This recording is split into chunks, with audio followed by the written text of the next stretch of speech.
The concrete cube test is conducted to determine the compressive strength of concrete. Cement, fine aggregate, coarse aggregate, and water are measured accurately as per the mix design. All materials are mixed thoroughly until a uniform and workable concrete mix is obtained. The cube mold of size 150 mm is cleaned and oiled to prevent concrete from sticking. The concrete is filled into the mold in 3 equal layers, and each layer is compacted using a tamping rod with 35 strokes for each layer to remove air voids. The top surface is leveled and finished smoothly. The mold is kept undisturbed for 24 hours at room temperature.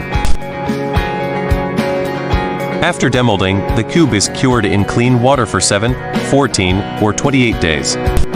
The cured cube is placed in a compression testing machine, and load is applied gradually until the cube fails. Compressive strength is calculated by dividing the maximum load by the cross-sectional area of the cube. The concrete cube test ensures the quality and strength of concrete used in construction.